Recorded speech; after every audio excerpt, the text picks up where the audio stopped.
Anda harus memahami apa sih tujuan dari isu atau topik yang Anda butuh dalami. Misalkan, saya pengen memahami perilaku orang dalam ini apa namanya, perilaku orang dalam berbuka puasa. Karena ceritanya saya punya restoran, tepat yang restoran yang saya pengen dorong karena sekarang orang jarang berkunjung, saya pengen dorong ini menjadi sebuah produk yang bisa melayani kebutuhan buka puasa baik untuk rumah tangga maupun apa namanya maupun catering gitu misalkan. Nah itu kita tentukan gitu, lalu kita bisa monitor platform online untuk mengkolek informasi itu, misalkan apa pakai Instagram, kemudian Anda bisa melakukan desk research, biasanya Instagram, kemudian news, artikel, kemudian bisa jadi lihat YouTube. Tapi kalau lihat YouTube, nah ini yang menarik begitu. Jadi kalau lihat YouTube, sebisa mungkin Anda identifikasi extreme user.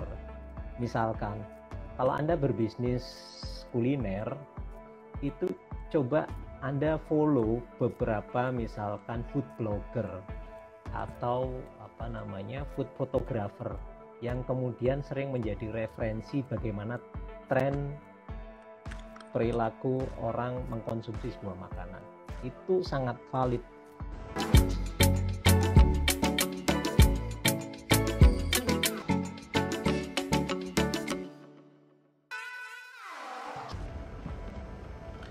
Assalamualaikum warahmatullahi wabarakatuh. Bertemu lagi dengan saya Beni Dwi Kumara, Sarjana Sains Magister Manajemen. Alhamdulillah hingga saat ini kita diberikan kesehatan, sehat walafiat sehingga bisa melakukan tatap maya untuk live IG bersama Ethno Business Consulting dalam acara EBC Talk. Apa itu EBC? EBC adalah Ethno Business Consulting, yaitu sebuah perusahaan konsultan yang misinya adalah meningkatkan sumber daya manusia perusahaan agar dapat mendengar kebutuhan pelanggan, merancang solusi, membuat prototipe produk atau jasa, dan mempresentasikannya kepada pelanggan dengan kekuatan inovasi untuk mendorong kinerja bisnis pada situasi yang serba ketidakpastian ini. Sambil menunggu kita tersambung dengan Bapak Eko Sucahyo, pemateri hari ini, kami sampaikan bahwa EBC sebagai bentuk tanggung jawabnya kepada masyarakat, EBC menggelar acara EBC Live Talk. Acara ini menampilkan perbincangan ringan namun sangat syarat makna tentang Ramadan, dunia usaha, bisnis, manajemen, ekonomi syariah, tentang industri pariwisata, marketing, BUMDes, juga bercerita tentang referensi-referensi atau literasi yang sangat bagus tentang ayat-ayat ekonomi dan ayat entrepreneur. Hari ini spesial Senin 19 April 2021 jam 20.30 kita akan mendatangkan Bapak Eko Sucahyo, Sarjana Sains, seorang user researcher dan strategis, dan juga co-founder dari EBC Consulting. Topiknya kali ini adalah online listening, sebuah metode riset sederhana dan powerful untuk menghadapi perilaku konsumen. Baik, saya undang Pak Eko Sucahyo supaya segera ada iki live hari ini.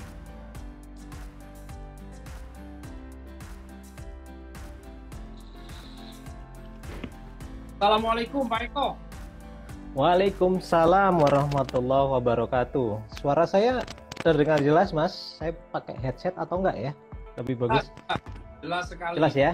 Jelas. Oke, siap. Sehat Pak Eko? Alhamdulillah baru pulang ini taraweh sama anak-anak. Pulang taraweh langsung berbagi ilmu ini ceritanya. Amin. Insyaallah.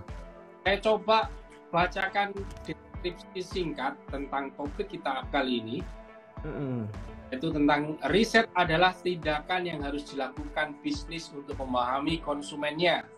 Tidak harus rumit, Online listening bisa menjadi pendekatan mudah untuk mendapatkan insight konsumen guna mengembangkan produk dan layanan kita. Online listening adalah merekam aktivitas konsumen melalui platform sosial media ini maksudnya, dengan mengumpulkan bukti-bukti untuk mendapatkan informasi keseharian dan konteks terhadap produk kita.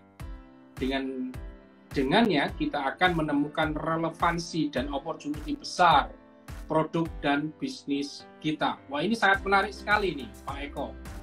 Online listening. Nah, yes, online listening. Oke, karena sudah join maka saya persilakan untuk memberikan pembukaan apa itu online listening. Silakan Pak Eko. Oke. Ya, terima kasih Mas Benny. Assalamualaikum warahmatullahi wabarakatuh. Waalaikumsalam. Jadi malam ini kita diskusi ringan saja tentang riset begitu. Jadi sebenarnya riset ini kan menarik, seperti agak dilematis terutama dari sisi teman-teman UKM gitu. Jadi banyak yang menyebutkan bahwa kalau mau bisnis ya harus pakai data begitu, harus punya acuan. Nah, harus pakai riset gitu. Tapi kan selama ini image dari riset itu adalah sesuatu yang rumit begitu. Riset itu kan bayangannya rumit, yang bisa melakukan biasanya adalah kampus. Ya. Kemudian harus punya title gitu.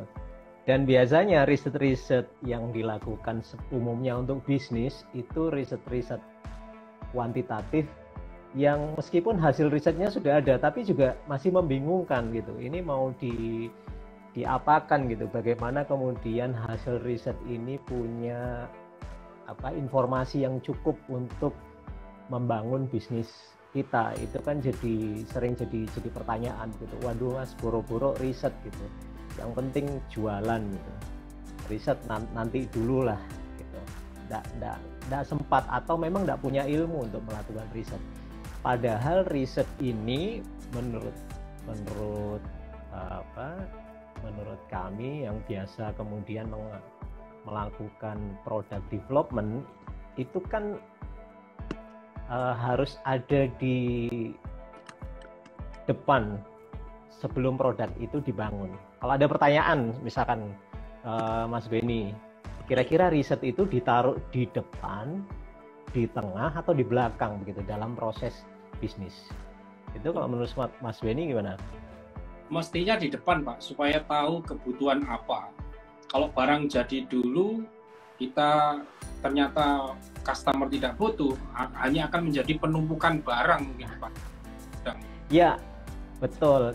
Itu kan yang biasa menjadi logika dari teman-teman bisnis. Jadi banyak bisnis itu dimulai bukan dari kebutuhan. Jadi jarang kemudian bisnis itu melakukan riset untuk memahami apa yang sebenarnya dibutuhkan oleh customer-nya. Makanya riset itu menunjukkan bahwa kalau tidak salah 80 sampai 90% bisnis itu gagal karena tidak punya pasar gitu.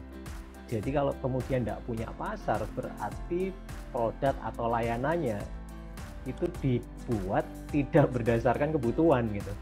Karena begitu di launching, loh kenapa kok kemudian tidak direspon baik oleh pasar? Berarti memang di awal tidak didahului oleh riset yang cukup mendalam, sehingga kesannya produk itu dibuat tanpa ada referensi. Nah, sebenarnya riset itu juga kurang tepat kalau kemudian disebutkan di awal saja. Tapi sebenarnya riset itu prosesnya ada di awal sebelum produk itu dibuat. Harusnya kan kita bisa melakukan riset untuk menggali apa sih sebenarnya yang kemudian dibutuhkan oleh market, yang kemudian dibutuhkan oleh pasar. Apa sih problem yang kemudian dihadapi oleh customer yang memang kita mau sasar. Apa sih harapan yang kemudian diinginkan oleh customer yang kita sasar. Nah, itu dibutuhkan riset. Makanya di awal itu riset digunakan untuk kemudian merumuskan problem yang dialami oleh user, dan sehingga kita bisa menentukan solusi yang tepat. Jadi riset di awal biasa disebut sebagai problem solution fit. Jadi menemukan problem lalu menemukan jenis layanan atau produk apa sih yang kemudian menjawab permasalahan dari customer. Itu di awal. Nah, apakah riset di awal itu saja cukup? Ternyata tidak cukup begitu. Kenapa? Karena customer itu dinamis.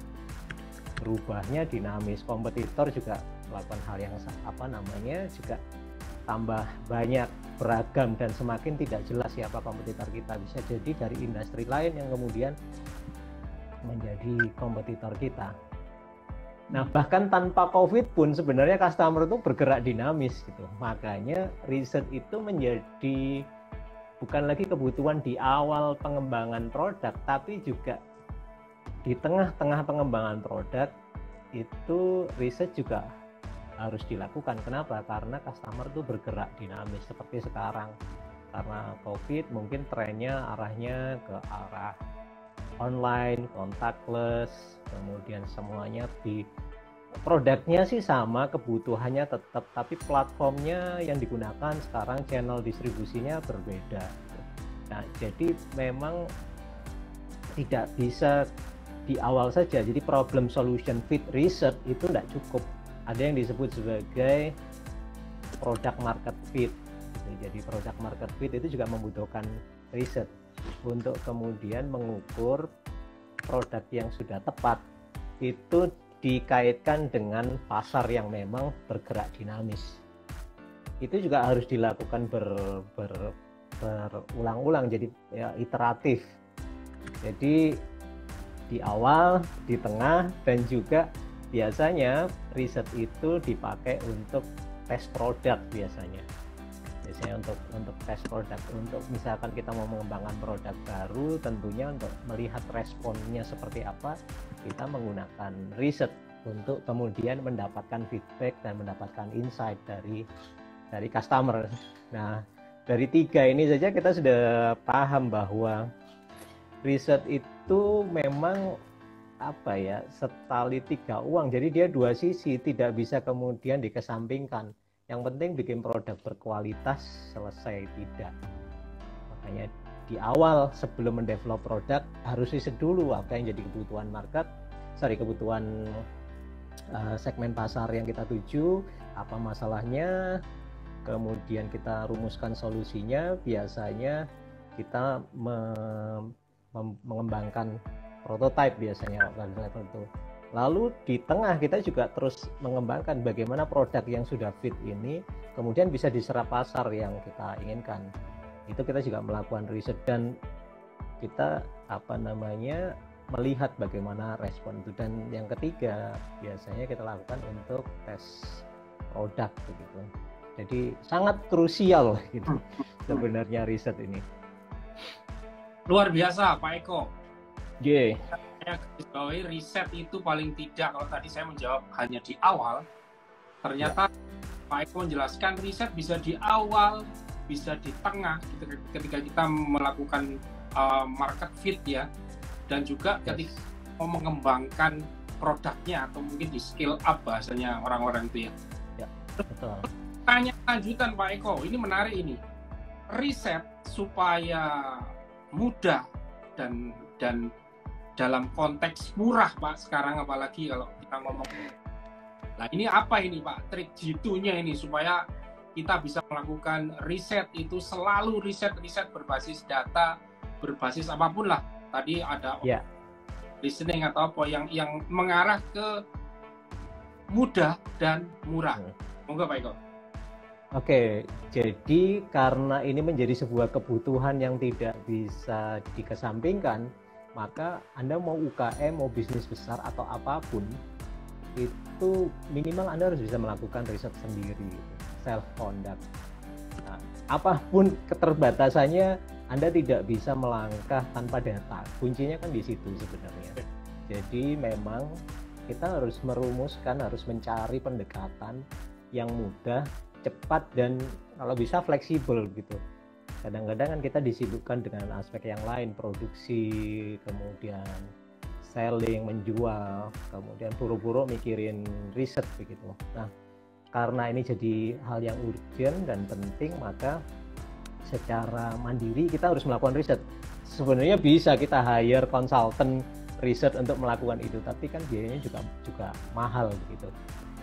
Nah, itu yang pertama. Jadi yang kedua, teman-teman semuanya, produk dan service hari ini itu sudah menuju experience sebenarnya. Hampir semua produk service itu menuju experience. Jadi memang semakin kompleks. Nggak bisa kita jualan produk yang lebih murah, lebih bagus, lebih lebih cepat saja nggak cukup. UKM kalau mau punya margin yang tinggi, mereka harus berinvestasi pada yang namanya brand. Nah, brand itu kan ikatan emosional, brand itu kan jualan experience sebenarnya. Nah, kalau ngomong jualan experience, maka urusannya jadi kompleks gitu. Jadi Anda harus ngerti needs, want, pain, and gain. Termasuk juga Anda harus paham insight dari customer itu. Insight itu apa sih? Insight itu hidden needs lebih tepatnya. Apa yang kemudian kebutuhan tersembunyi dari customer yang selama ini tidak bisa diselesaikan oleh produk-produk yang lain. Karena di situ kita akan bisa tahu opportunity produk kita itu di mana begitu. Nah, karena ini penting, customer semakin kompleks, semakin dinamis, kita juga dituntut untuk mau nggak mau, bisa nggak bisa harus melakukan riset. Riset itu sebenarnya apa sih?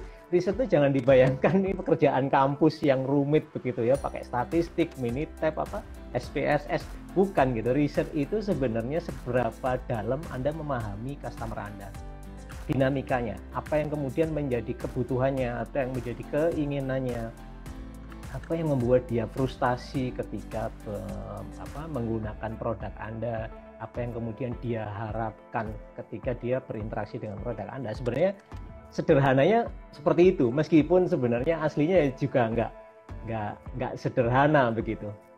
Nah, jadi kita harus mengembangkan riset yang mudah, independen kita bisa lakukan, kemudian mudah diaplikasikan, dan kalau bisa itu datanya memang data-data yang memang berlimpah kita bisa ketahui. Nah, alhamdulillah sekarang ini kan kita sebenarnya bisa memulai proses riset itu dengan memahami customer lebih dalam.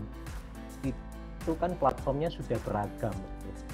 Taruhlah kita berbicara tentang internet, kita bicara tentang sosial media, itu sebenarnya menjadi ladang emas untuk kita bisa memahami customer kita itu sebenarnya bergeraknya kemana gitu.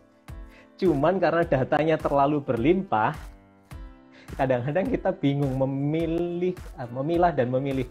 Ini sebenarnya karena datanya terlalu banyak, dan ini memang jadi penyakit, jadi kesulitan tersendiri dari pebisnis sekarang, karena datanya berlimpah di sosial media.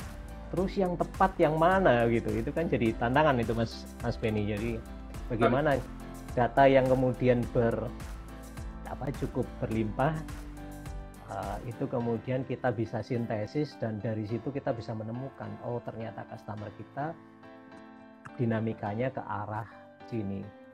Nah, itu jadi yang disebut dengan kebetulan online listening itu adalah sebuah metode untuk mendengarkan perilaku customer kita melalui online platform. Jadi sederhananya kita coba merekam aktivitas konsumen sebenarnya melalui platform sosial, karena kan hari ini customer kita begitu terbuka ya dengan kehidupannya, dengan cara dia berinteraksi dengan produk yang sesuai dengan bisnis kita. Nah, dari situ kita coba kumpulkan evidence-nya, baik dari apa yang mereka lakukan di keseharian, apalagi orang Indonesia kan sangat dalam tanda kutip berisik begitu, apapun di-upload. Dan sekali lagi buat seorang pebisnis itu informasi yang sangat kaya dengan insight, sehingga kita bisa tahu produk kita itu pada posisi mana di benak customer, apa gap dari fitur, apa benefit dari produk kita, dan apa yang kemudian menjadi harapan dari customer kita. Begitu kita ketemu gap-nya, tentunya kita bisa tahu kemudian opportunity kita di sini. Jadi seperti itu Mas, kita memanfaatkan sosial media post, kita bisa memanfaatkan produk review, ya produk review, chat dalam komunitas, kita punya WhatsApp group, itu sebenarnya informasinya cukup kaya, cuman kan kita ngelihatnya itu apa adanya gitu. Jadi ada prinsip penting Mas Benny di online listening itu. Jadi begini, ada istilah namanya Fujade. Ini istilah yang menarik. Fujade. Jadi Fujade itu kebalikannya deja vu. Oh. Fujade. Jadi deja vu. Deja vu itu apa Mas Benny? Deja vu itu. Deja vu itu kayak kita pernah melihat sesuatu gitu ya. Oke. Padahal kita belum pernah, tapi sepertinya kok saya pernah kesini ya kayak gitu. Nah bener, jadi kayak kita ini sekarang lagi IG live, loh ini kok kayaknya kita pernah punya pengalaman seperti ini ya. Mas Benny ngomong sama saya, belakangnya ada ada background ikan koi dan saya ngomong hal yang sama. Padahal setahu saya baru ketemu ini gitu. Itu namanya deja vu. Jadi sesuatu yang belum pernah terjadi tapi kita sangat familiar, seolah-olah itu sudah pernah terjadi. Nah, sementara Fujade itu justru kebalikannya. Sesuatu yang lumrah biasa terjadi, keseharian rutinitas kita, hal yang biasa, tapi kita melihat dengan mata yang lebih segar. Jadi kalau Mas Benny bangun pagi, olahraga, kemudian ke kantor, itu kan rutinitas. Kayak nggak ada yang istimewa begitu. Nah, seorang pebisnis, seorang inovator itu bisa melihat hal yang lumrah dari perspektif yang lebih segar gitu. Jadi ketika Mas Benny bangun tidur, olahraga, sebentar ini kok unik gitu ya. Jadi dia melihat sesuatu yang familiar menjadi sesuatu yang berbeda, sesuatu yang unik. Kebalikannya deja vu. Kalau deja vu kan belum terjadi tapi seorang familiar. Kalau ini enggak, sesuatu yang familiar terjadi tapi kita bisa melihat dengan perspektif yang berbeda. Loh kok aneh ya Mas Benny, ini kok tiap pagi saya lihat kok banyak makan, hampir seminggu ternyata 3 kali makan bubur gitu misalkan. Lalu tanya, Mas kok seneng nggak bubur? Oh enggak kok. Loh ini loh, kalau saya lihat seminggu ini 3 kali loh Mas Benny sarapannya itu selalu sarapan bubur. Dan itu kemudian Mas Benny nggak sadar, oh iya ya. Nah itu kepekaan seorang pebisnis itu harus seperti itu dalam merekam aktivitas dari customer-nya. Jadi mindset-nya itu Fujade itu. Jadi kita melihat merekam aktivitas konsumen melalui perspektif yang berbeda sehingga kita bisa melihat sisi-sisi yang lain, dan itu kita bisa manfaatkan sebagai peluang untuk kemudian mengedepankan bisnis kita, menangkap apa yang menjadi kebutuhan dan menjadi harapan dari customer kita. Nah, platformnya kita menggunakan sosial platform atau sosial media atau apapun yang hari ini bertebaran di sekitar kita dan kita banyak menggunakan sebagai sumber informasi untuk mengidentifikasi apa yang terjadi di customer kita. Sederhananya seperti itu. Oke, Pak Eko, coba saya review sebentar Pak Eko. Ini karena harus agak didalami nih. Riset adalah seberapa dalam Anda mengetahui kebutuhan pelanggan Anda. Dalam hal ini adalah kita menangkap experience pelanggan, yaitu need, want, pain, gain, bahkan insight atau kebutuhan yang tersembunyi. Nah, cara menangkap itu sekarang sudah sangat berlimpah informasinya melalui sosial media dan segala sesuatu yang berterbaran di internet. Baik itu produk review, WhatsApp group, dari chat, dari grup-grup yang ada di sosial media. Ini sekarang kita masuk ke tadi juga ada penjelasan tentang Fujade. Jadi sesuatu yang lumrah itu kita bisa lebih memaknai lagi dan sebagai pebisnis bisa menangkap itu sebagai sebuah experience dari pelanggan. Oke, Pak, lebih dalam sedikit tentang pelanggan. Berarti kita harus sudah bisa mempunyai konsep target market kita seperti apa, siapa target kita, kemudian yang kita amati di sosmed itu, karena banyak tadi itu, mungkin fokus di target market kita tadi mungkin Pak ya? Atau bagaimana Pak? Bang?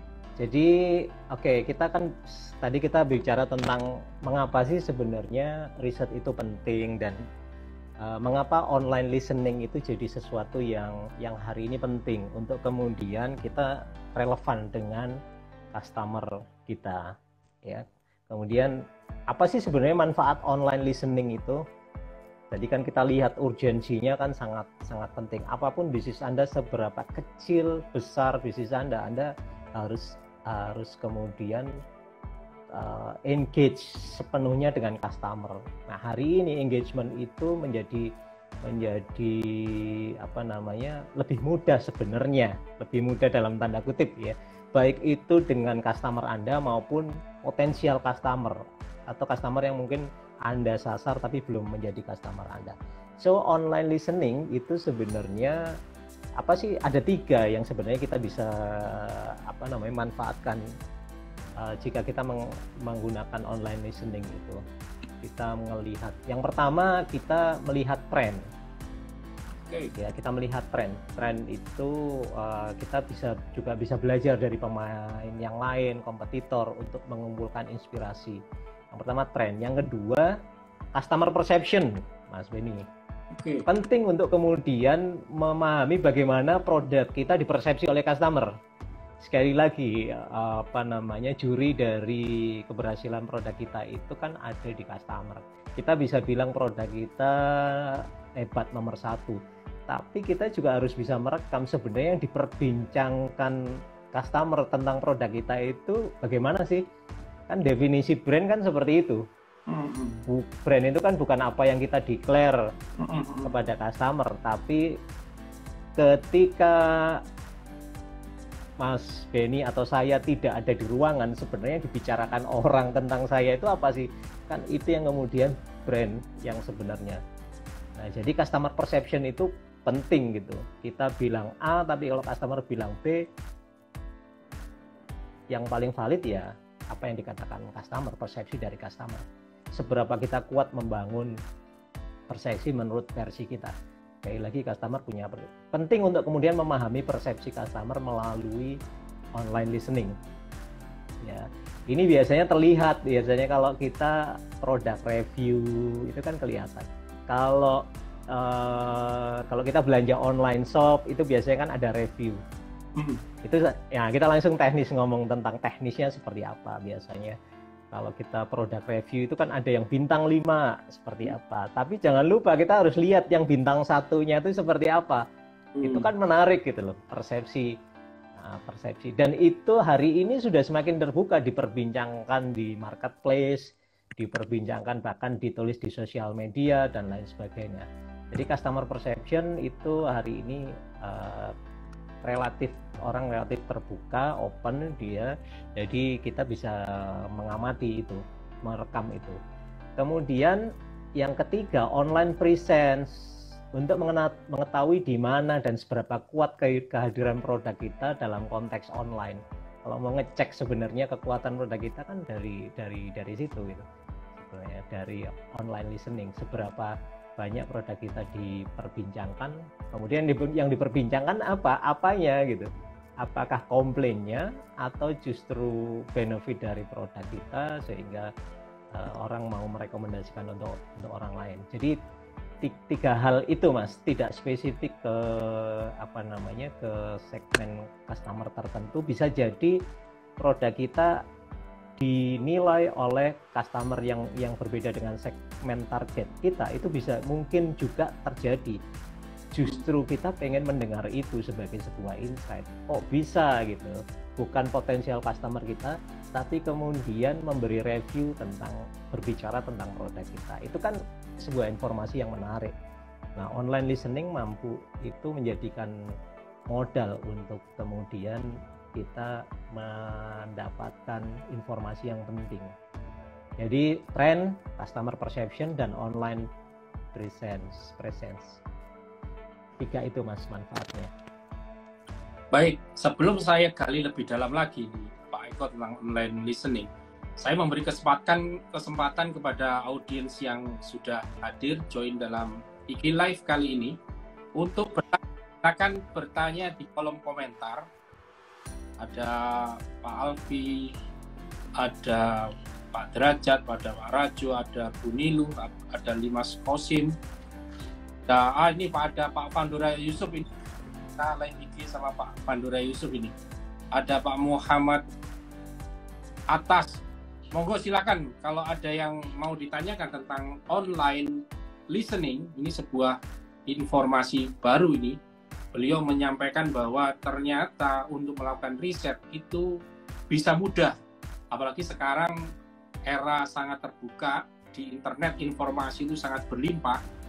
Cuman yang harus kita ketahui adalah bagaimana cara mengambil informasi tersebut. Di antaranya tadi menyebutkan dengan melihat review produk, lihat WhatsApp group, lihat chatnya, dan manfaat dari online listening itu setidaknya ada 3 tadi sampaikan Pak Eko. Pertama adalah kita akan mampu melihat tren dan kita bisa belajar dari pemain lain. Yang kedua adalah kita bisa melihat customer perception. Biasanya teknisnya kita lihat dari produk review mulai bintang 5, bintang 4 sampai bintang 1. Seperti apa sih yang sebenarnya customer persepsikan terhadap sebuah produk. Dari situ kita bisa belajar banyak tadi sampaikan Pak Eko. Dan yang terakhir adalah online presence. Seberapa banyak produk kita itu diperbincangkan, tapi ya perlu dilihat dulu itu positif atau negatifnya. Kalau positif ya oke buat produk kita, tapi kalau yang tergoncangkan adalah negatif itu disaster.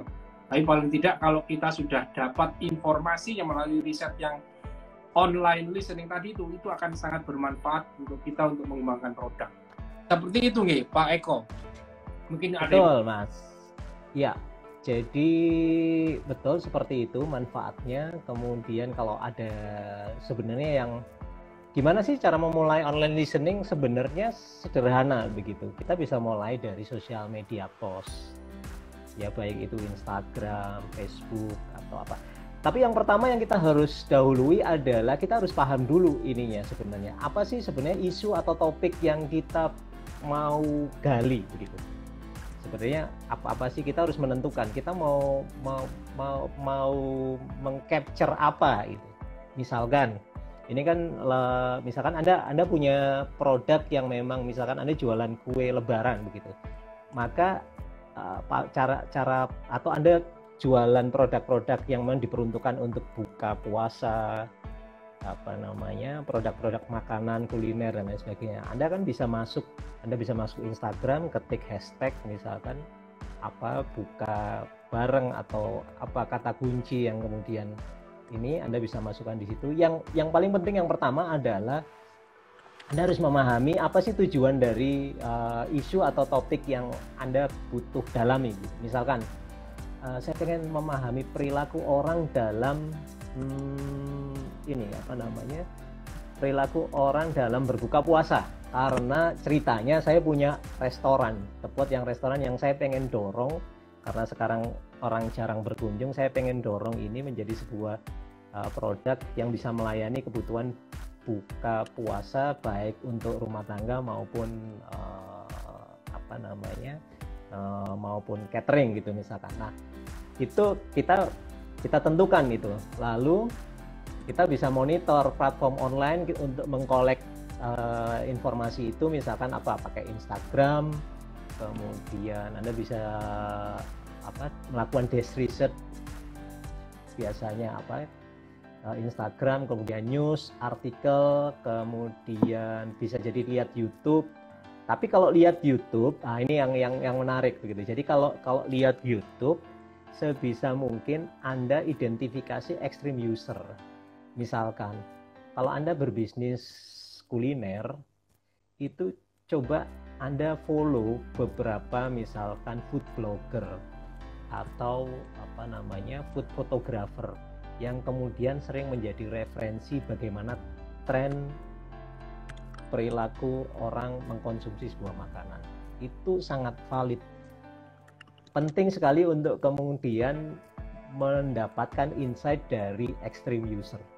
Extreme user itu apa? Extreme user itu orang-orang yang memang expert di bidang tertentu dan dia menjadi sebuah referensi terdepan karena dia memang expert di sana begitu.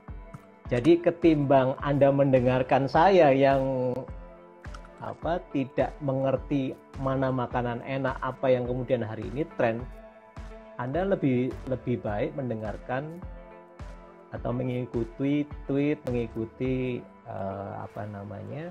timeline dari seorang food photographer atau vlog yang kemudian selebgram yang kemudian dia menjadi referensi banyak followersnya.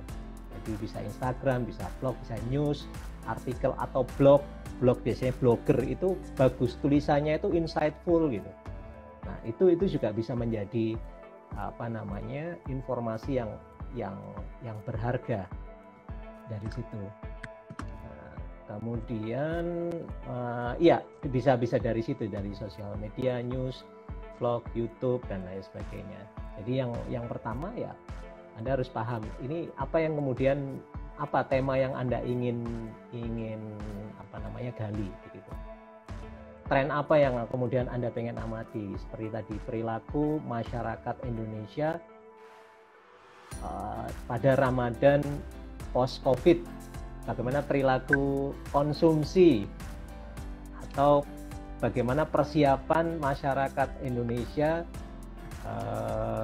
di Lebaran kali ini yang katanya nanti kan mudik nggak boleh gitu. Nah, ini kan sebuah perilaku yang berbeda, misalkan pola perilaku belanja online dari mereka. Anda bisa lihat itu dari cara mereka mengupdate foto-fotonya, misalkan reviewnya di marketplace, di Instagram setelah dia membeli produk-produk tertentu, itu perlu direkam gitu.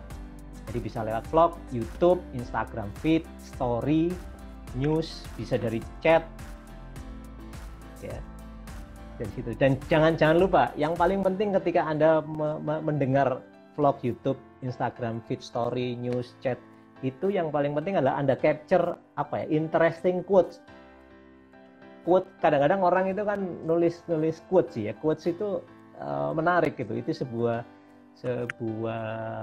insight yang kemudian coba disarikan oleh si customer. Nanti saya tunjukkan contoh-contohnya. Itu yang pertama, kita dengarnya di mana gitu. Kemudian coba Anda lihat juga selain karena kita ngomong tentang tren, Anda juga harus melihat industries actionnya seperti apa. Di industri tertentu, misalkan sekarang mau Lebaran, ini Lebaran pertama orang bisa terbuka tanpa lockdown, jadi orang kebutuhan sekarang kan lebih besar. Misalkan Anda punya bisnis fashion hijab gitu, Anda harus ngerti sekarang trennya setelah pasca COVID ini seperti apa, industrinya seperti apa yang pemain-pemain besar lakukan, apakah dia mengeluarkan seri-seri baru, arahnya kemana, harganya range berapa, apakah range yang hijab-hijab yang terjangkau karena orang sekarang sudah adjust budget banyak. Kemudian social reactionnya seperti apa gitu, trennya seperti apa, apakah responnya justru gegap gempita atau justru orang menahan pembelian, trennya seperti apa. Lalu teman-teman juga harus mengamati apa yang terjadi di sekitar. Ini sebenarnya Lebaran besok ini jadi boleh mudik atau enggak sih? Karena kan itu pengaruh besar, Mas Benny. Ya, Anda punya bisnis apa itu karena pengaruhnya gede loh di kalau jadi mudik, saya bakal beli baju lebih banyak nih, karena kan saya harus pamer ke orang-orang di desa gitu. Tapi kalau nggak boleh mudik, ngapain saya harus belanja fashion segitu rupa, belanja kue-kue Lebaran segitu rupa? Kan saya nggak jadi mudik. Jadi memang government policy itu juga harus diamati, menjadi faktor yang berpengaruh. Dan yang terakhir ini yang menarik, jadi Anda harus paham sosial dan influencer atau orang-orang yang berpengaruh kemudian menentukan tren. trigger gitu. Bagaimana kemudian mereka berperilaku, apalagi orang Indonesia kan sangat ini ya, sangat nyuntuhan lah. Iya, sama yang, ya betul, latah dalam tanda kutip. Jadi orang Indonesia sangat paham public figure, entah itu selebgram, tokoh, ustadz atau siapapun, itu juga kita perlu dengarkan dia sebagai sebuah referensi begitu, apa yang dia lakukan. Coba ya contoh yang paling sederhana Mas Beni. Apa yang terjadi, kita coba ya online listening. Teman-teman kalau amati Instagram sebelum maghrib, coba teman-teman lihat, itu hampir semua akun-akun yang kita follow itu mengadakan IG live. Ya, sebelum maghrib itu, mulai dari ustadz, masjid, kampus, sampai toko online. Yang toko online dia apa namanya, auction, lelang, mengadakan lelang produknya, ada sale gitu, sale online gitu. Yang ustadznya biasa cerita tentang apa namanya, kuliah kultum, sementara semuanya juga promosi, hampir semuanya, meskipun yang melihat itu cuma 1-2 orang, tapi hampir semuanya. Kira-kira apa Mas Beni yang kalau Mas Beni lihat, kita coba lebih peka, online listening, hampir semuanya menjelang maghrib itu mengadakan IG live, apapun produknya, apapun akunnya. Mungkin itu saat yang tepat orang-orang melihat IG semua ya, jadi pasar sedang berkumpul mungkin ya Pak ya. Ya, jadi ada istilah ini ya, apa namanya, ngabuburit gitu. Itu namanya ngabuburit online gitu ya. Jadi ada yang kemudian tidak memutuskan untuk mencari kebutuhan buka secara onsite, kemudian menantikan azan maghrib dengan di sosial media. Makanya pada momen itu betul-betul dipergunakan secara maksimal untuk kemudian, nah ini ada tren gitu, ada sebuah behavior yang kemudian menarik. Apakah produk kita itu juga akan relevan kita menggunakan IG live seperti ini kan? Pilihan kita ngomong serius ini kira-kira cocoknya habis sholat tarawih atau mau maghrib gitu. Ini kan jadi sebenarnya ini kan jadi pilihan begitu. Nah, tergantung segmen market kita. Nah, seperti itu. Pak Eko. Yes. Ini berarti online listening ini lebih mengarah kepada model kualitatif ya daripada kuantitatif ya Pak Eko ya. Betul, observasi ini lebih betul, mendengarkan apa celetukan, makanya tadi saya bilang quotes. Apa sih yang sebenarnya terwakili oleh customer kita, disesuaikan dengan jenis industri kita, konteks produk kita, seperti tadi. Jadi kalau observasi kualitatif itu sangat bergantung kemampuan kita untuk bisa melakukan sintesis terhadap informasi atau data-data yang kita terima yang sangat berlimpah ini ya. Bisa jadi saya dan Pak Eko atau siapapun yang melakukan online listening ini bisa memberikan kesimpulan yang berbeda Pak Eko ya.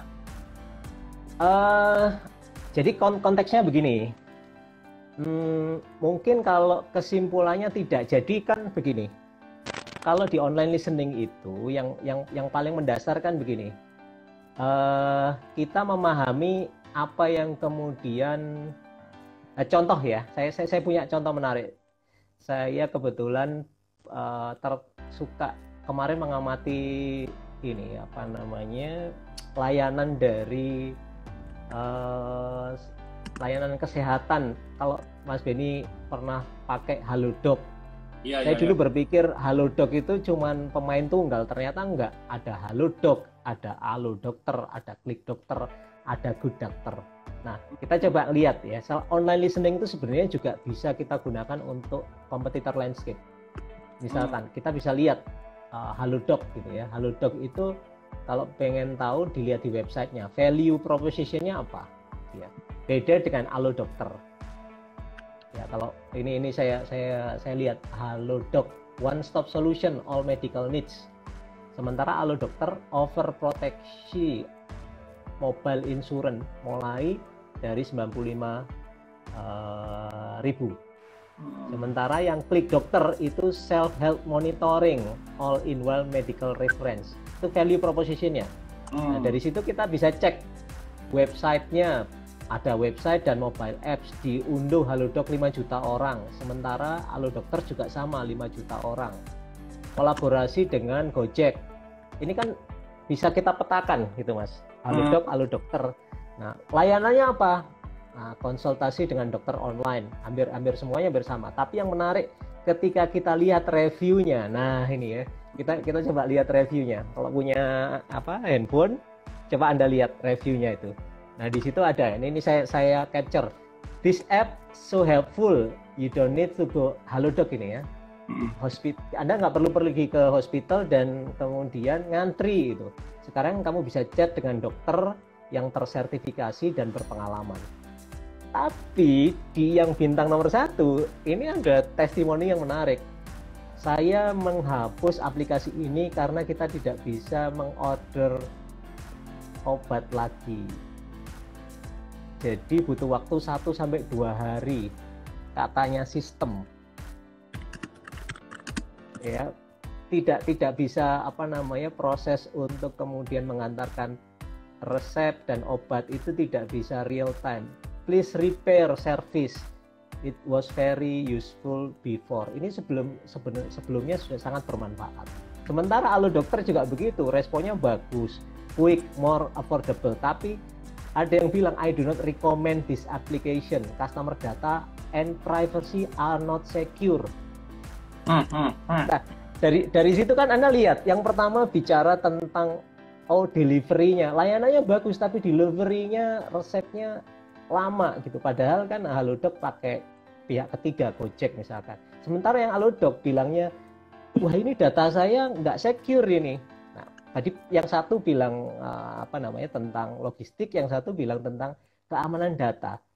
Lalu yang Klik Dokter ini menarik juga, easy, fast. Tapi di satu sisi dia juga punya kelemahan. I choose premium consultation, bayar 10.000, tapi dokternya nggak respon gitu. Sampai kemudian sesinya selesai. Yang Good Dokter juga begitu. Good Dokter itu punyanya Grab, Mas. Very satisfied, banyak yang bagus, kasih bintang 5. Tapi dokter tidak bisa memberi jawaban yang tepat. Ini kayaknya dokternya nggak profesional. Ya, saya merasa nggak yakin dengan dokter yang direkomend oleh aplikasi ini. Nah, dari 4 ini, ya kita online listening lihat apa respon positif dan negatifnya, kita kan jadi ngerti gitu. Oh, ini yang kemudian menjadi harapan dari orang yang selama ini bahkan oleh pemain besar itu tidak bisa dipenuhi gitu. Jadi apa misalkan? Quick solution itu penting. Detail dari diagnosis, trust and certified medical staff itu jadi penting. Dokternya tersertifikasi nggak? Profesional nggak? Seeking for second opinion. Ternyata ada orang-orang yang memang pakai itu untuk mendapatkan opini-opini kedua begitu. Kemudian data privacy ini jadi penting sekarang. Nah, ini kan insight, Mas. Dari Anda melihat ngepoin 4 aplikasi ini kan jadi kebayang, oh ternyata isu ini jadi penting.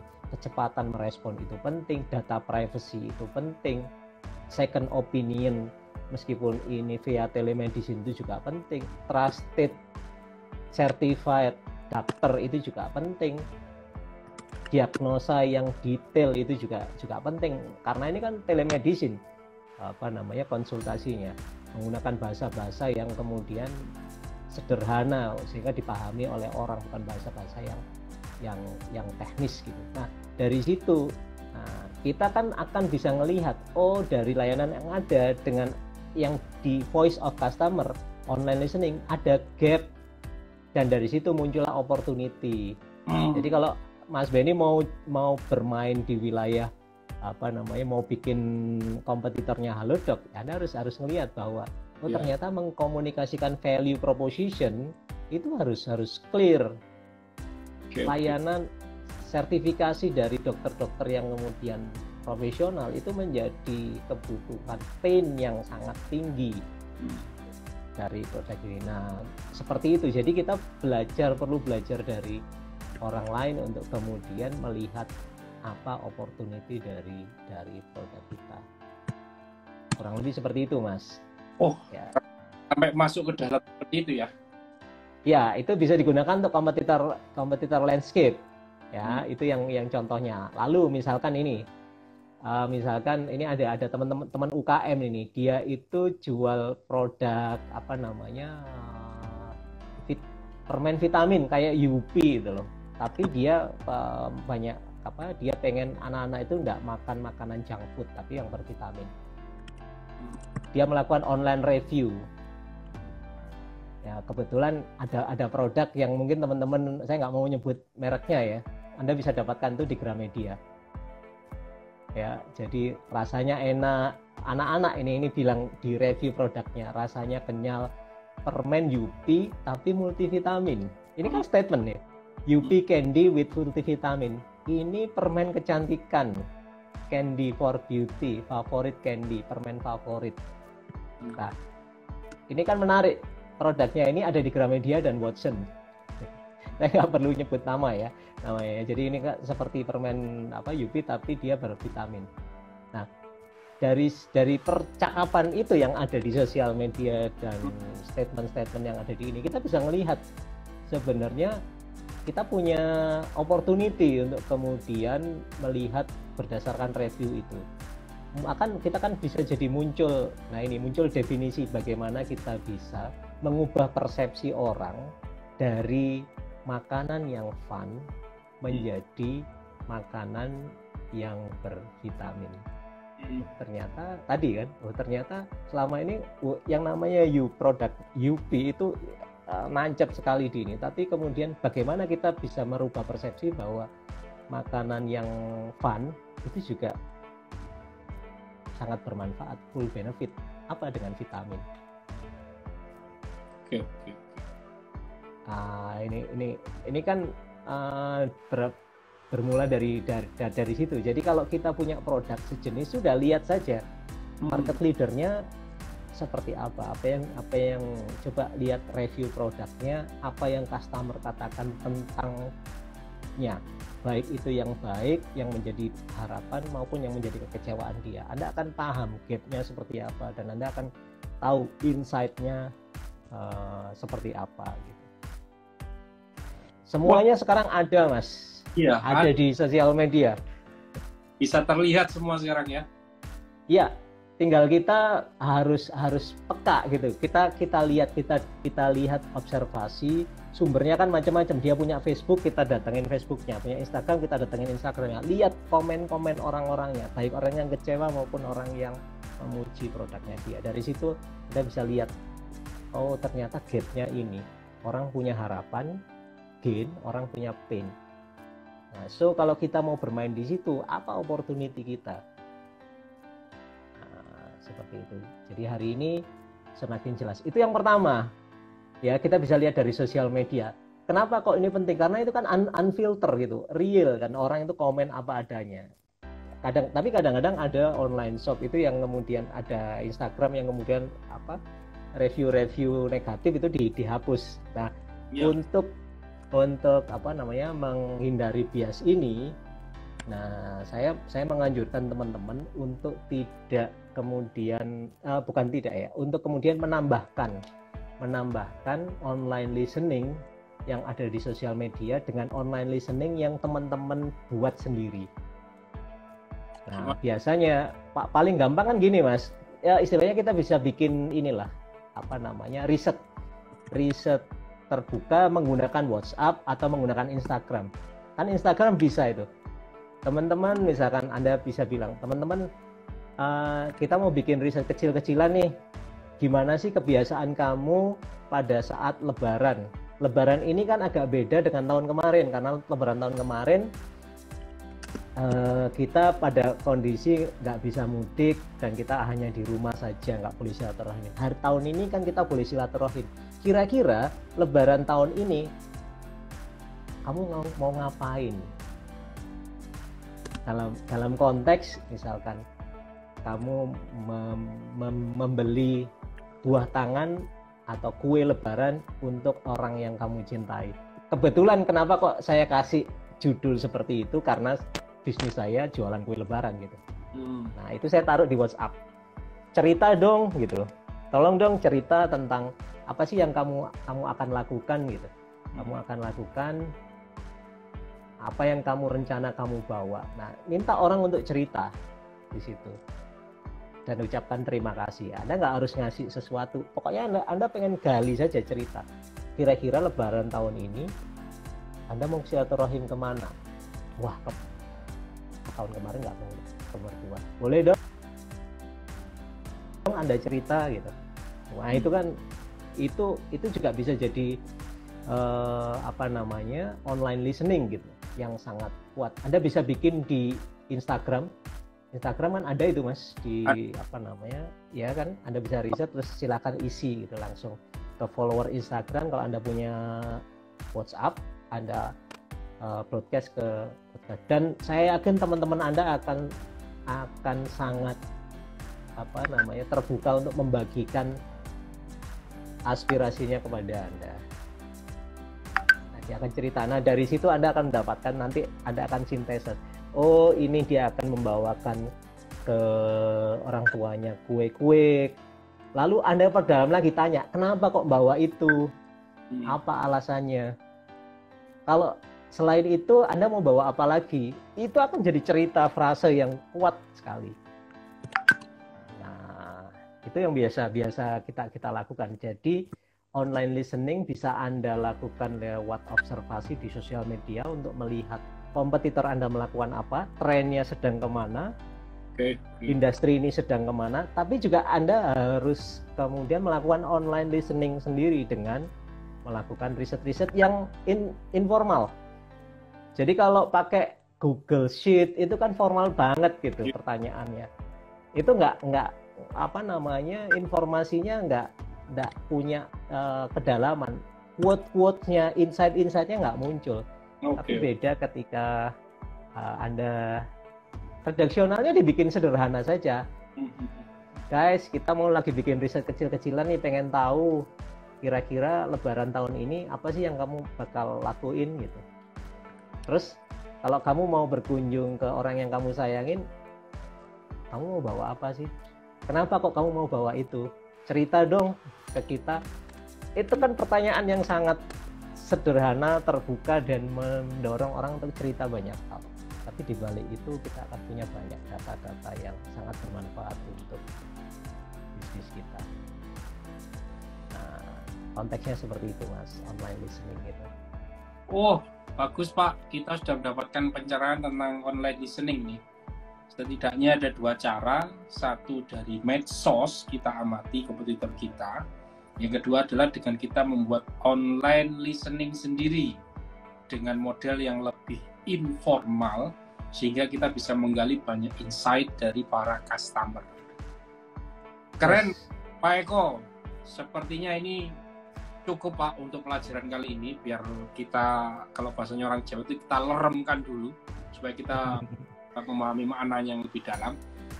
Harapan saya Pak Eko akan ada sesi online listening itu yang sesi 2 Pak Eko. Ini pemirsa sepertinya juga sangat menikmati. Saya amati banyak yang masih bergabung sampai sudah lebih 1 jam ini. Oke, Mas Benny, satu lagi Mas. Iya, online listening itu tidak hanya cuman menghasilkan data-data berupa teks gitu. Tapi yang paling menarik online listening itu Anda bisa mendapatkan data-data visual evidence seperti foto, video. Orang itu senang sekali. Misalkan cerita dong kebiasaan teman-teman ketika buka puasa bersama gitu. Itu kan orang senang sekali akan share foto. Lalu dari foto itu minta dia untuk cerita. Itu foto apa, dengan siapa, kenapa di situ, ya itu dengan siapa, kemudian di mana, kenapa Anda makan makanan itu atau di restoran itu. Dia akan cerita banyak hal, dan itu penting, itu menarik. Kenapa? Karena didukung dengan visual evidence. bisa foto, bisa video. Saya sering melakukan model-model seperti ini, namanya foto journaling. Foto journaling. Foto journaling. Misalkan apa gitu, saya lagi bantu temen produsen sarung gitu. Misalkan, saya minta nih Mas Benny atau teman-teman, mau nggak ikut foto journaling saya selama seminggu? Saya pengen tahu, tolong dong di foto Anda hari ini pakai sarung apa, besok pakai sarung apa gitu. Itu dipoto, kemudian dikasih caption gitu. Wah, hari ini pakai sarung biru gitu. Besok ternyata nggak pakai sarung, pakai celana. Kenapa? Karena kotor gitu, harus. Terus saya tanya, kenapa kok nggak pakai sarung yang lain? Oh, soalnya punya sarung cuma satu, Pak. Oh, ternyata orang itu punya sarung satu ya. Saya bisa gali, Anda pakai sarung itu buat apa sih sebenarnya? Buat sholat kah? Ya buat sholat. Kalau yang lain enggak gitu. Jadi orang bisa cerita banyak hal. Dari foto itu kita bisa mendapatkan banyak informasi tentang customer kita, seolah-olah kita ada di bersamanya. Nah, itulah kekuatan online listening sebagai salah satu cara riset untuk memahami behavior dari customer kita yang hari ini memang semakin dinamis. Baik Pak Eko, terima kasih sekali. Siap, sama-sama. Closing juga. Mungkin ke depan Pak Eko saya usul satu sesi lagi. Judulnya adalah bagaimana cara melakukan sintesis data terhadap online listening yang kita dapatkan, yang datanya berlimpah tadi itu Pak Eko. Oke. Cara mensintesisnya seperti apa? Sehingga tadi mungkin diskusi kita karena ini modelnya adalah observasi atau kualitatif, itu sangat bergantung kepada kemampuan kita secara subjektif untuk melakukan sintesis terhadap data tersebut. Tadi mungkin saya, Pak Eko atau orang lain dengan data yang sama bisa jadi mengambil kesimpulan yang berbeda. Tapi kalau kita menggunakan metodologi tertentu, cara sintesis tertentu, ya bisa-bisa 11-12 lah. Mungkin seperti itu Pak Eko, bisa ya? Ya, yes, monggo. Prinsipnya sebenarnya sederhana saja kalau menggunakan online listening. Jadi ketika tahu customer, kita jadi paham gap antara yang memang aktual dengan yang menjadi harapannya. Bahkan ketika customer itu puas, dia akan selalu menginginkan sesuatu yang lebih baik lagi. Demikian juga ketika customer itu tidak puas, dia akan komplain. Nah, online listening itu mengidentifikasi itu lebih banyak dari voice of customer dengan lebih candid ya, apa adanya. Nah, dari situ kita punya informasi yang valid untuk melihat bagaimana fitur-fitur produk kita yang kemudian sejenis itu bisa dikembangkan. Konteksnya seperti itu Mas Benny dan teman-teman.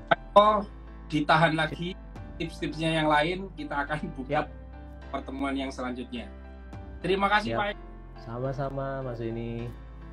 Semangat Ramadan, semoga membawa berkah untuk kita semua. Terima kasih. Ya, terima kasih teman-teman Mas Benny. Assalamualaikum. Waalaikumsalam warahmatullahi wabarakatuh. Baik teman-teman sekalian dan pemirsa, perbincangan kita tentang online listening ini sangat bermanfaat insya Allah buat kita, karena kita mempunyai kemampuan untuk mengcapture informasi dari customer yang jumlahnya, datanya itu sekarang sangat berlimpah. Tadi kiat-kiatnya, teknisnya Pak Eko sudah paparkan. Dan insya Allah pertemuan ke depan dengan Pak Eko ini kita akan membahas cara melakukan sintesis data supaya kita lebih bisa sama hasilnya, jadi tidak subjektif tadi itu. Sampai bertemu kepada pertemuan live IG bersama Pak Eko untuk sesi yang akan datang. Kapan itu? Pantengin terus IG Ethno Business Consulting. Saya mengingatkan untuk acara besok kita ada acara bersama dosen luar biasa. Informasi lengkapnya ada di IG Ethno Business Consulting untuk hari Selasa 20 April 2021.